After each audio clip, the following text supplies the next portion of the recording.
என்னுடைய பெயர் பிரியா விஜயகுமார். எனக்கு 6 மாதங்களுக்கு முன்புதான் திருமணம் நடந்தது. கணவர் மத்திய அரசாங்கத்தில் ரயில்வே துறையில் பணியாற்றுகிறார். அவரும் வேலையில் சேர்ந்து சில மாதங்களே ஆனதால் ராஜஸ்தான் பகுதியில் உள்ள ஒரு சிறிய கிராமத்தில் பணியிட மாற்றம் செய்யப்பட்டார். அவரை விட்டு நானும், என்னை விட்டு அவரும் பிரிய மனம் இல்லாததால் இருவரும் அங்கு சென்று வசிக்கலாம் என்று முடிவு செய்தோம்.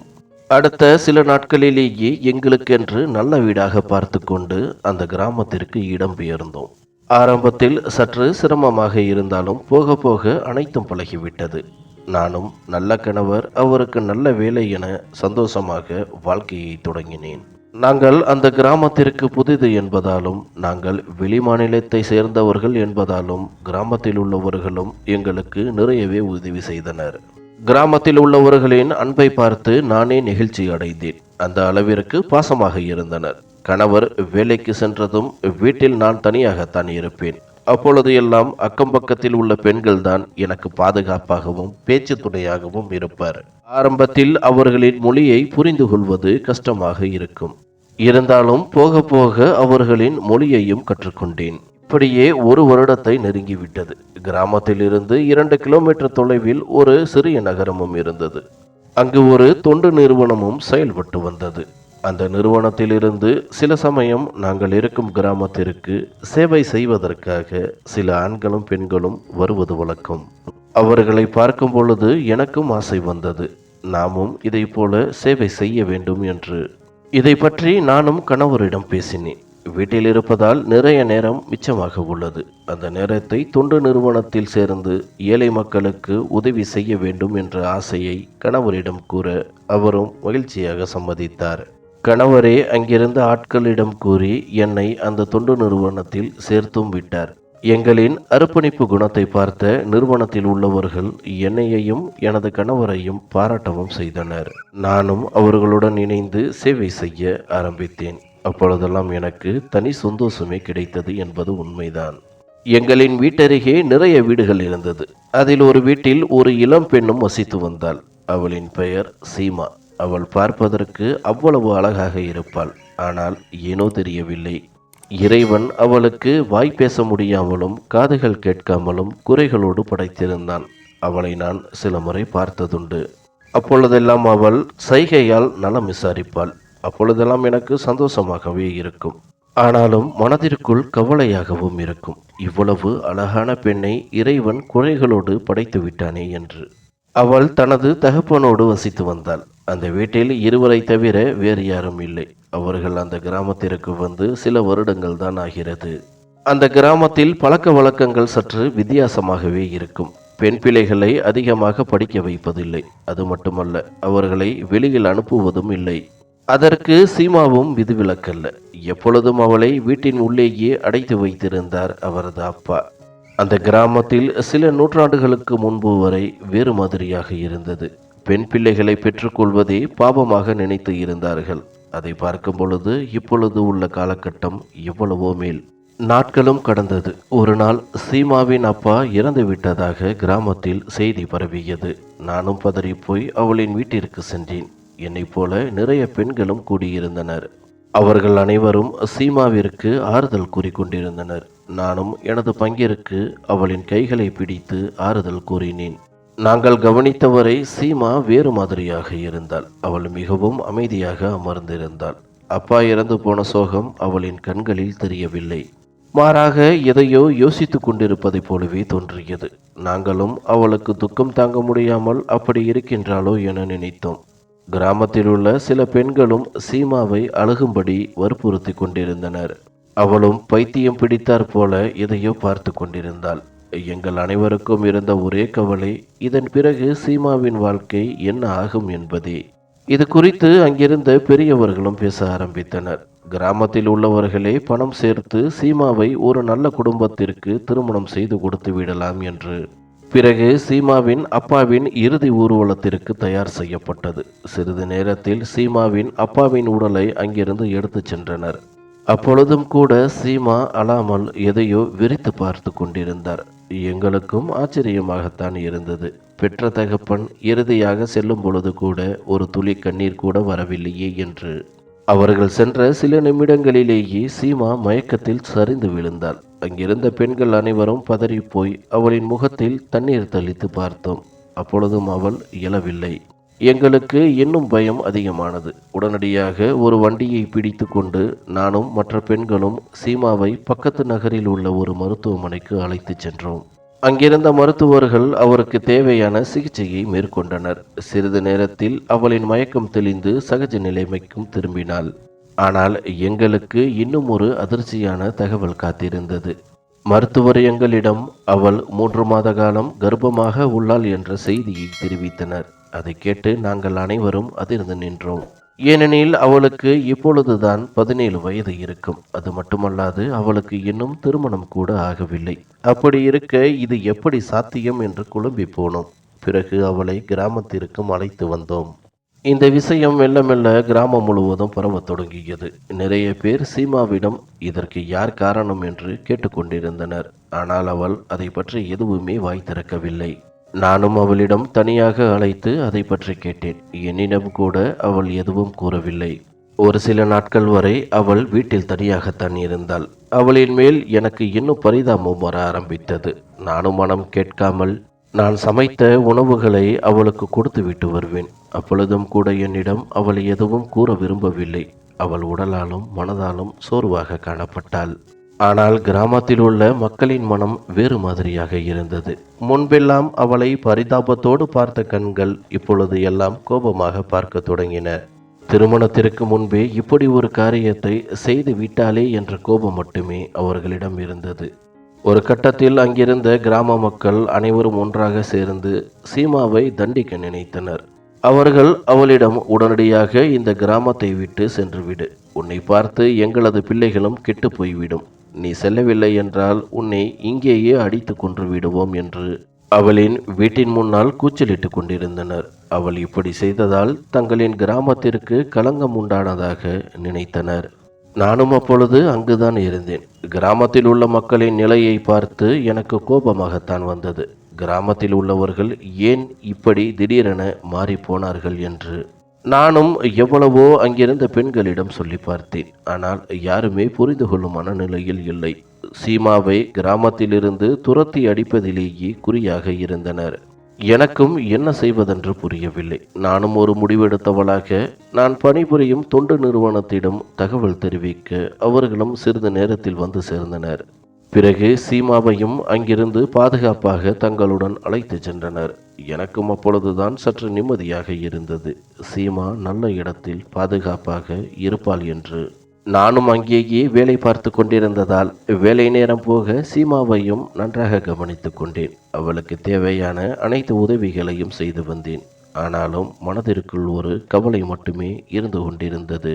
இதன் பிறகு சீமாவிற்கு என்ன ஆகும் என்று. நானும் தொடர்ந்து இடைவிடாமல் அவளின் உறவினர்களை பற்றி விசாரிக்க ஆரம்பித்தேன். ஆனால் எதற்கும் அவள் வாய் திறக்கவே இல்லை. இவள் ஏன் இப்படி செய்கிறாள் என்று ஒருபுறம் கோபமாக இருந்தாலும் மறுபுறம் அவளின் நிலைமையை நினைத்து கவலையாகத்தான் இருந்தது. நானும் அவளுக்கு ஏதாவது உதவி செய்ய வேண்டும் என்று நினைத்தேன். அதன்படி அவளுக்கு தெரிந்த யாரேனும் உறவினர்கள் இருந்தால் அவர்களிடம் ஒப்படைத்து விடலாம் என்று கூட தோன்றியது. ஆனால் அவர்களை பற்றி எந்த விபரமும் அவள் கூறவே இல்லை. எனக்கும் ஒரு யோசனை தோன்றியது. காவல் நிலையத்தில் சென்று அவளை பற்றி புகார் தெரிவித்து அவளின் உறவினர்களோடு சேர்த்து வைத்து விடலாம் என்று. இது பற்றி நானும் கணவரிடம் தெரிவித்தேன். கணவரும் இது நமக்கு தேவையில்லாத வேலை, நாம் வந்த வேலையை மட்டும் பார்ப்போம் என கூறிக்கொண்டிருந்தார். ஆனால் என்னால் அப்படி இருக்க முடியவில்லை. கணவரிடமும் தொடர்ந்து இதே விஷயத்தை பற்றி கூற ஒரு கட்டத்தில் அவரும் ஒப்புக்கொண்டார். மறுநாள் நானும் கணவரும் காவல் நிலையத்திற்கு சென்று சீமாவை பற்றி விபரங்களை கூறி அவளின் உறவினர்களோடு சேர்த்து வைக்குமாறு புகார் அளித்தோம். அவர்களும் விசாரித்து பார்ப்பதாக கூறி அனுப்பி வைத்தனர். இப்படியே சில நாட்கள் கடந்துவிட்டது. ஆனால் காவல் நிலையத்திலிருந்து எந்த தகவலும் கிடைக்கவில்லை. நானும் அடிக்கடி சென்று அவர்களிடம் விசாரித்து வருவேன். அப்பொழுதும் கூட சரியான பதில் எதுவும் கிடைக்காது. நான் போகும்போதும் வரும்பொழுதெல்லாம் காவல் நிலையத்தின் வெளியில் பிச்சைக்காரனைப் போல தோற்றத்தில் ஒரு இளைஞன் அமர்ந்திருப்பான். அங்கு போவோர் வருவோரிடம் கைகளை ஏந்தி சாப்பிடுவதற்கு உணவு கேட்டுக்கொண்டிருப்பான். எனக்கும் அவனை பார்க்க பாவமாக இருக்கும். சில சமயம் உணவு வாங்கி கொடுத்ததுண்டு, சில சமயம் பணமாகவும் கொடுத்ததுண்டு. நானும் அவனை பற்றி அங்கிருந்தவர்களிடம் விசாரித்தேன். அப்பொழுது அவர்கள், இவன் சில வருடங்களாக இங்குத்தான் சுற்றித் திரிகிறான். முதலில் அவன் தனது மனைவியை காணவில்லை என்று புகார் அளிக்க இந்த காவல் நிலையத்திற்கு வந்தான். அதன் பிறகு அவர்களிடமிருந்து எந்த தகவலும் கிடைக்கவில்லை. பல நாட்களாக இங்கேயே காத்திருந்தான். ஒரு கட்டத்தில் லேசாக மனநலமும் பாதிக்கப்பட்டது. எப்பொழுதும் மனைவி மனைவி என்று காவல் நிலையத்தில் உள்ளவர்களிடம் கேட்டுக்கொண்டே இருப்பான். சில சமயம் அவர்களை திட்டவும் செய்வான். அப்பொழுதெல்லாம் அவர்கள் கோபப்பட்டு அடித்து துரத்தி விடுவர். அவனை பார்ப்பதற்கு எங்களுக்கும் பாவமாகத்தான் இருக்கும். இருந்தாலும் எங்களால் என்ன செய்ய முடியும்? அது அவனது விதி. எங்களால் முடிந்தது ஒருவேளை சாப்பாடை மட்டுமே கொடுக்க முடியும். எங்களால் அவனுக்கு வேறு என்ன செய்ய முடியும் என்று பெருமூச்சு விட்டனர். எனக்கும் அந்த இளைஞனை பார்க்க பரிதாபமாக இருந்தது. ஒருபுறம் பயமாகவும் இருந்தது. எங்கே இந்த இளைஞனைப் போல சீமாவும் ஆகி விடுவாளோ என்று. எனக்கு கோபமும் உண்டானது. அங்கிருந்த காவல் அதிகாரிகள் ஏன் இவ்வளவு மெத்தனமாக செயல்படுகிறார்கள் என்று. நானும் கோபத்துடன் சென்று நான் கொடுத்த புகாரை பற்றி அங்கிருந்த அதிகாரிகளிடம் விசாரிக்க ஆரம்பித்தேன். ஒரு கட்டத்தில் என்னை சமாதானம் செய்த அதிகாரிகள் பிறகு என்னிடம், பாருங்கள், நீங்கள் கொடுத்த புகாரை பற்றி கிராமத்தில் உள்ளவர்களிடம் விசாரிக்க ஆரம்பித்தோம். அவர்கள் எங்களுக்கு எந்த தகவலும் கொடுக்கவில்லை. மாறாக அந்த பெண்ணின் மீது மட்டுமே கோபத்தில் உள்ளனர். எங்களாலும் அதற்கு மேல் ஒன்றும் செய்ய முடியவில்லை. நீங்கள் கொடுத்த புகாரிற்காக ஒரு கிராமத்தையே பகைத்து கொள்ளவும் முடியாது. இது உங்களின் மாநிலத்தை போல அல்ல. இங்கு சில சமயம் கிராமத்தில் உள்ள மக்களுக்காக வளைந்து கொடுத்துதான் ஆக வேண்டும். அது மட்டுமல்ல, நீங்கள் கொடுத்த புகாரை போல இங்கு நடப்பது வெகு சாதாரணம். தேவையில்லாமல் உங்களின் நேரத்தை வீணடித்து கொண்டிருக்கின்றீர்கள். இந்த புகாரால் எதுவுமே ஆகப் போவது கிடையாது. நீங்கள் எங்கு சென்றாலும் இந்த கிராமத்தை பொறுத்தவரை இப்படித்தான். அவர்களிடமிருந்து எந்த ஒரு தகவலையும் பெற முடியாது. நீங்கள் உங்களின் புகாரை திரும்ப பெற்றுக்கொண்டு உங்களின் வேலையை மட்டும் பாருங்கள். ஒருவேளை உங்களுக்கு அவ்வளவு அந்த பெண்ணின் மீது இரக்கம் இருந்தால் உங்களின் மாநிலத்திற்கே அவளை அழைத்துச் செல்லுங்கள். உங்களுடனேயே வைத்துக் கொள்ளுங்கள். யாரும் எதுவும் கேட்க மாட்டார்கள். தேவையில்லாமல் எங்களையும் தொந்தரவு செய்யாதீர்கள் என கூறிக்கொண்டிருந்தார். அவரின் பேச்சை கேட்டு எனக்கு ஒருபுறம் அதிர்ச்சியாக இருந்தாலும் மறுபுறம் கவலையாகவும் இருந்தது. அடுத்து சீமாவிற்கு என்ன நடக்குமோ என்று. நானும் ஒன்றும் பேச முடியாமல் அங்கிருந்து வெளியேறினேன். வெளியே வந்து பார்க்க அந்த பிச்சைக்கார இளைஞனும் என்னிடம் பணம் கேட்டுக்கொண்டிருந்தான். அவனை நினைத்தும் கவலையாகத்தான் இருந்தது. அவனுக்கு உண்டான நீதியும் கிடைக்கவில்லையே என்று. அவன் இங்கேயே சுற்றித் திரிவதால் எந்த பயனும் இருக்கப் போவதில்லை. அவனுக்கு நீதியும் கிடைக்கப் போவதில்லை. நானும் சற்று யோசித்த பிறகு அந்த இளைஞனிடம், என்னுடன் தொண்டு நிறுவனத்தில் வந்து தங்கிக் கொள்கிறாயா என கேட்க அவனும் அரைகுறை மனதாக சம்மதித்தான். பிறகு அங்கிருந்த ஆண்களின் உதவியோடு தொண்டு நிறுவனத்திற்கும் அழைத்து வந்தேன். அவனை நல்லபடியாக சுத்தம் செய்து அவனுக்கென்று அறையையும் ஒதுக்கி கொடுத்து அங்குள்ள சிறு சிறு வேலைகளையும் செய்ய வைத்தோம். அவனும் சந்தோஷமாக செய்து கொண்டிருந்தான். அந்த நிறுவனத்தில் ஆண்களுக்கு என்றும் பெண்களுக்கு என்றும் தனித்தனியாக தங்குவதற்கு இடம் ஒதுக்கப்பட்டிருந்தது. சில மாதங்கள் கழித்து சீமாவிற்கும் பிரசவ நேரம் வந்தது. அவளை மருத்துவமனைக்கு அழைத்து செல்வதற்காக நானும் அந்த இளைஞனை உதவிக்கு அழைத்து கொண்டு சீமா இருக்கும் பகுதிக்கு அழைத்து சென்றேன். அங்கு செல்ல அந்த இளைஞன் சீமாவை பார்த்து கதறி அழ ஆரம்பித்தான். எனக்கும் ஒன்றுமே புரியவில்லை. சீமாவும் அவனை பார்த்து அழ ஆரம்பித்தாள். சிறிது நேரத்தில் சீமாவிற்கு பிரசவ வலி வர அவளை உடனடியாக மருத்துவமனைக்கு அழைத்து சென்றோம். அந்த இளைஞனும் எங்களுடன் மருத்துவமனைக்கு வந்திருந்தான். நானும் குழப்பத்துடன் சீமாவை பார்த்து ஏன் அப்படி அழுதாய் என கேள்விகளை கேட்க அவன் இன்னும் அதிகமாக அழத் தொடங்கினான். சிறிது நேரத்திற்கு பிறகு அவனாகவே பேசவும் ஆரம்பித்தான். இங்கிருக்கும் சீமாதான் எனது மனைவி. எனக்கும் சீமாவிற்கும் எங்களின் கிராம வழக்கப்படி 10 வயதிலேயே திருமணம் முடிந்து விட்டது. திருமணம் முடிந்தாலும் ஒரு குறிப்பிட்ட வயது வந்த பிறகுதான் எங்களின் வீட்டிற்கு அழைத்து வருவோம். அதுவரை அவள் அப்பா அம்மாவின் வீட்டில்தான் இருப்பாள். அப்படித்தான் நானும் அவளை அவளது வீட்டில் வைத்திருந்தேன். சில நாட்கள் கழித்து அவளை காணவில்லை என்ற செய்தி கிடைத்தது. நானும் எனது குடும்பத்தாரும் பதறிப்போனோம். நாங்களும் பல இடங்களில் தேடி பார்த்தோம். ஆனால் எங்குமே அவள் கிடைக்கவில்லை. சில மாதங்களிலேயே எனது குடும்பத்தார்கள் அவளை மறந்துவிட்டனர். ஆனால் என்னால் அப்படி இருக்க முடியவில்லை.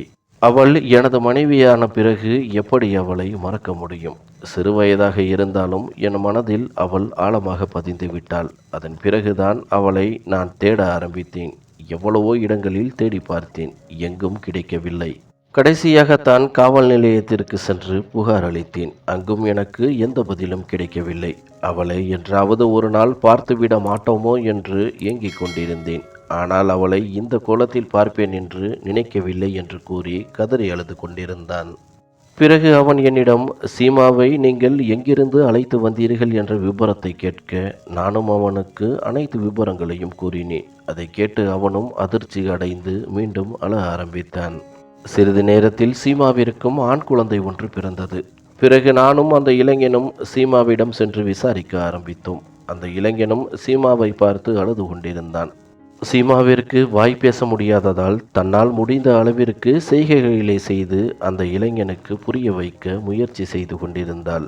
அவனும் அதை புரிந்து கொண்டான். நானும் அவனிடம் அவள் என்ன சொல்கிறாள் என கேட்க அவன் என்னிடம், எனக்கும் அவளுக்கும் திருமணம் நடந்த சில மாதங்களிலேயே அவளது அப்பா ஒரு வீட்டிற்கு வேலைக்கு சேர்த்து விடுவதாக கூறி வேறு ஒரு நகரத்திற்கு அழைத்து வந்துள்ளார். அந்த வீட்டில் ஒரு முதியவரும் அவரின் மனைவி மட்டுமே இருந்துள்ளனர்.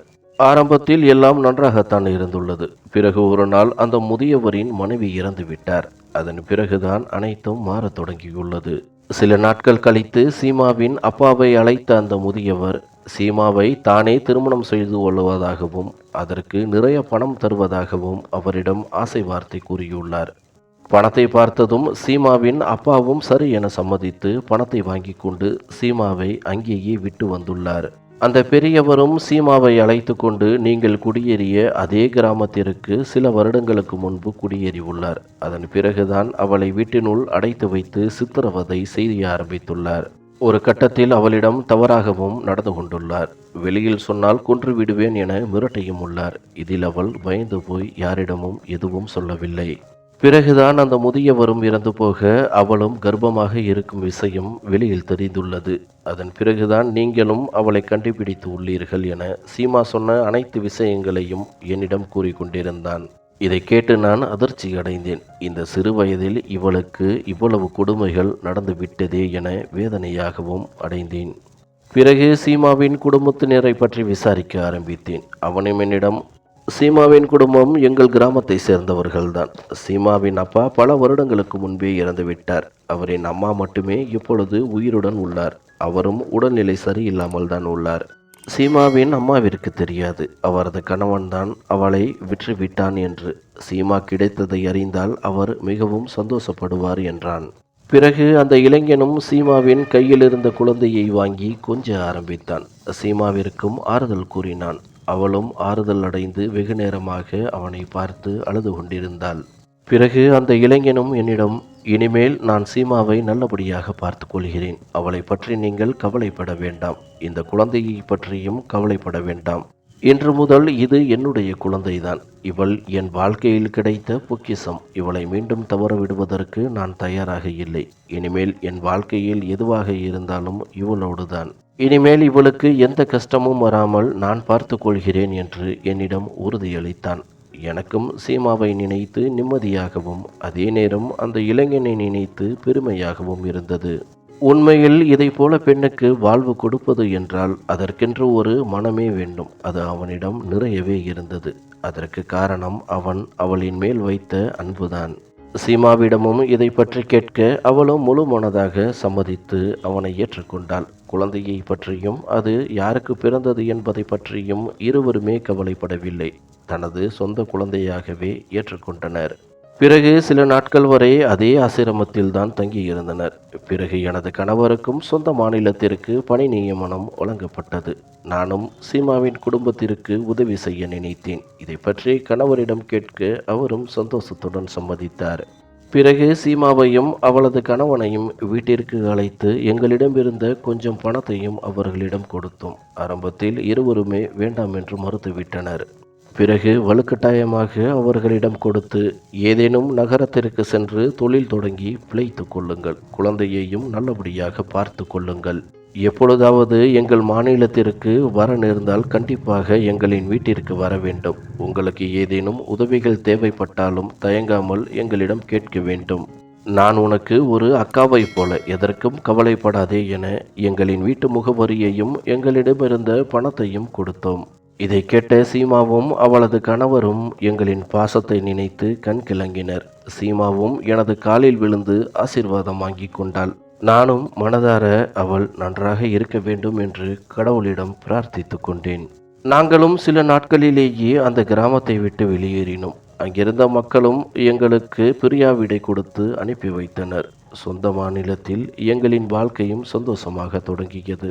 இது நடந்து 10 ஆண்டுகளாகிவிட்டது. எனக்கும் இப்பொழுது 2 குழந்தைகள் உள்ளது. சீமாவும் அவரின் கணவரும் அதன் பிறகு பெரிய நகரத்திற்கு சென்று சிறிதாக தொழிலையும் ஆரம்பித்தனர். தொழிலும் இப்பொழுது நல்லபடியாக சென்று கொண்டிருக்கிறது. சீமாவும் என்னிடம் அடிக்கடி தொலைபேசியில் தொடர்பு கொண்டு நலம் விசாரிப்பாள். 2-3 முறை எங்களின் வீட்டிற்கும் வந்து சென்றாள். அவளுக்கும் 2 குழந்தைகள் என ஆகிவிட்டது. அவளும் அவளது கணவரும் சந்தோஷமாகவே வாழ்க்கையை நடத்தி வருகின்றனர். எனக்கும் அவர்களை பற்றி நினைக்கும் பொழுதெல்லாம் நிம்மதியாகத்தான் இருக்கும். என்னால் ஒரு குடும்பத்திற்கு உதவி செய்ய முடிந்ததே என்று. நன்றி.